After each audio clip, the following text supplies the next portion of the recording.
à TVA également et tout, pendant le banquier. Oui. On voit une publicité sur Drummond. Une belle publicité sur Drummond qui, en fait, veut faire connaître Drummondville à travers le Québec. Et j'ai envie de dire un peu à travers le monde parce qu'on se promène, entre autres, à Tokyo, à New York. Bref, on parle de la poutine puis un peu de Drummondville. Ouais. C'est vraiment bien fait. Ça m'a fait sourire. Ça fait parler de Drummond. C'est évidemment le but de la chose. Et celui qui, que vous voyez, sa belle binette, s'appelle Frédéric Bastien-Forêt. Puis c'est lui qui va pouvoir nous parler un peu de tout ce beau tournage-là. Salut Frédéric! Salut Fred! Et ça va? Là, Frédéric, tu vas m'expliquer comment ça s'est passé tout ça. Parce que j'ai lu que ça a été seulement 8 jours de tournage. Absolument. Ça a été une journée extrêmement intense. Puis oui, on le répète, là, c'est un méchant trip de tournage, mais on était sur la job pas à peu près. Là. C'était extrêmement rare les moments de répit. Puis pour tourner ça en 8 jours, incluant l'avion, là, ça implique une équipe réduite qui est toujours en action. Donc, quand je dis une équipe réduite, c'est deux personnes. Moi et David Marcotte, qui est un résident de Drummondville, Ouais. qui est un caméraman réalisateur. Puis nous, c'était tellement un honneur, c'est une fierté d'avoir ce contrat-là dans les mains en se disant, bon là, on est à Tokyo. Il faut que les gens ils perçoivent Drummondville là, comme si c'était les grandes villes autour du monde, là, comme si c'était Shanghai ou Rio ou New York, justement. Là. Et comment a été la réaction des gens, justement, parce qu'on la voit dans les vidéos, tu essaies d'expliquer ce qu'est Drummondville, où c'est situé à peu près, les gens réagissaient comment? Les gens ont été vraiment d'un intérêt légitime envers Drummondville parce que la poutine était le prétexte parfait. C'est vrai que c'est un plat qui est reconnu à travers la planète. Ouais. Il y a des restaurants de poutine où on était. Le gars à Tokyo qui a parti son resto de poutine, mais il a habité 2 ans à Vancouver.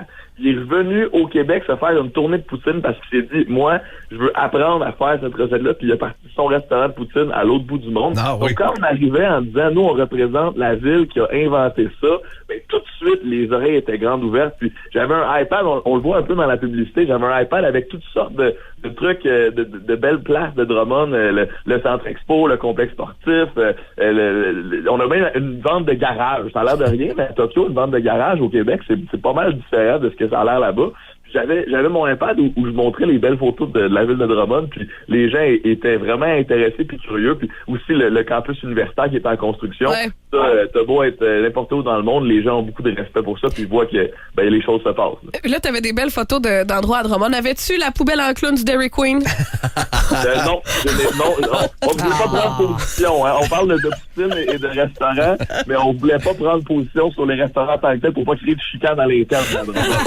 Et quand tu visites New York, tu vas au Japon aussi, là, essayer des poutines. C'était où la meilleure qui ressemblait peut-être à la nôtre? Moi, je vous dirais que celle du Japon était particulière parce qu'on entend dans la version longue de la pub, c'est des frites à l'huile de riz. Okay. Alors, c'est plus léger, c'est plus croustillant, c'est vraiment différent, donc j'ai adoré ça. Puis sinon, la poutine au Panama, la poutine, c'était pas la meilleure que j'ai mangée en soi, sauf que quand t'as les 2 pieds dans l'océan, puis un de tes bons amis est en train de faire des plans de toi en drone, là, en petit hélicoptère pour filmer, c'est sûr que la poutine devient instantanément épique, donc je pense que c'est une de mes meilleures. Poutine, les 2 pieds dans la mer, là, c'est pas pire. Ici, à Drummond, on a du fromage fait Squish Quick qui est le meilleur de la planète, mais là-bas, c'était-tu du fromage râpé en cube? Comment qu'il était? Bon. C'est ça qui manque, là. C'est vraiment le gros défaut des poutines internationales. La poutine à New York avait du fromage Quick Quick que je comparais à du fromage Quick Quick des grandes chaînes de fast-food québécoises. Pour donner une idée, là, okay. C'est du fromage Quick Quick qui est pas au niveau de celui de Drummond, là, disons les vraies choses. Puis au Panama, c'est un fromage qui a peut-être déjà été Quick Quick, mais on mentionnait que ça avait été fondu ou à la limite un peu haché là, pour des raisons qui m'échappent, peut-être parce que les créateurs du restaurant sont canadiens-anglais, alors il leur manque un petit Puis sinon, au Japon, ils nous ont demandé de leur envoyer la recette de Drummond, de faire la tournée des fromageries, parce que un des amis du propriétaire du restaurant fait son fromage à Tokyo, mais n'ont pas réussi encore à faire les motons. Alors, je sais que j'ai des résidus là, sur le dessus du fromage qu'on fait du cheddar, entre autres, je pense. Donc, on est en investigation là-dessus. Il faudrait qu'on prenne une demi-journée pour faire le tour. Une délégation. Ouais, c'est ça. Frédéric, merci beaucoup de nous avoir parlé ce matin. Puis si jamais vous avez besoin de quelqu'un pour tenir une perche ou une fourchette la prochaine fois, pensez à moi.